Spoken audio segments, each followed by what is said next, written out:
100 शब्द प्रति मिनिट. प्रिय विलास, यास तुझे पत्र 15 दिवसापूर्वीच मिळाले, पण कामाच्या धावपळीमुळे उत्तर देण्यास थोडा उशीर होत आहे. तसेच तुझ्या पत्राला विचारपूर्वक उत्तर द्यायला हवे आहे, त्यामुळे वेळ लागला.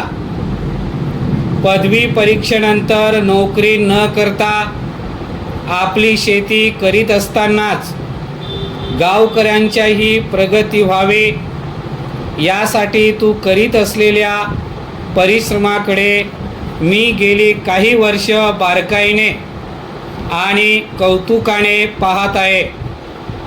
स्वार्थाबरोबर परमार्थ साधण्याच्या तुझ्या या गुणांचा मला खरोखर अभिमान वाटतो. सारे काही करावयाचे आणि तेही गावच्या उत्कर्षासाठी निस्वार्थपणे, ही वृत्ती अनेक तरुणांच्या दृष्टीने अनुकरणीय अशीच आहे.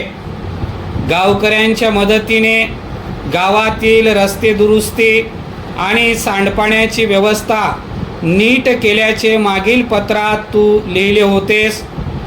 त्यानंतर स्थापन केलेल्या विविध कार्यकारी सहकारी सोसायटीची प्रगतीही समजले.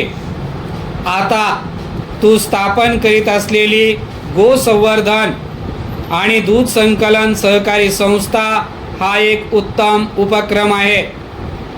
शेतकऱ्यांना जोडधंदा तर होईलच आणि वासरांची योग्य ती देखभाल होऊन दुधासाठी गायी व शेतीसाठी बैलांची कमतरता पडणार नाही. विविध कार्यकारी सहकारी सोसायटीमुळे शेतकऱ्यांना सहकाराचे महत्त्व समजले आहे, त्यामुळे ते नव्याने सांगण्याची आवश्यकता भासणार नाही. फक्त या सोसायटीला सभासदांना काही सामुदायिक पथ्ये पाळावी लागतील.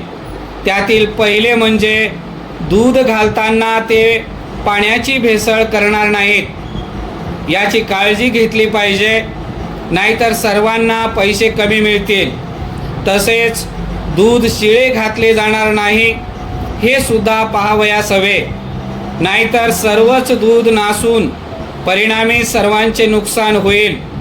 याबरोबरच प्रवर्तकावरही मोठी जबाबदारी येऊन पडते, ती म्हणजे रोजच्या दुधाचा प्रत्येक हिशोब व्यवस्थित ठेवून त्यांचे पैसे आठवड्याला चुकते करणे.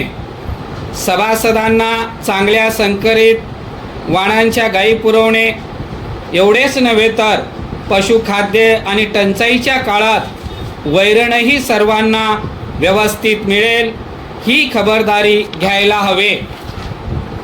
महिन्यातून एकदा तरी पशु रोगतज्ञांमार्फत सर्व जनावरांची तपासणी करून घेणे हे सुद्धा आवश्यक आहे. कुठल्याही शेतकऱ्यास आपण दूध कोठे घालावे असा प्रश्न पडणार नाही, इतकी आपल्या संस्थेची पत हवे. त्यासाठी योग्य भाव मिळाल्याचे समाधान मिळेल. शेतकरी हाच आपला आधार, तो सुखी असणे हे धंद्याचे रहस्य. कळावे तुझा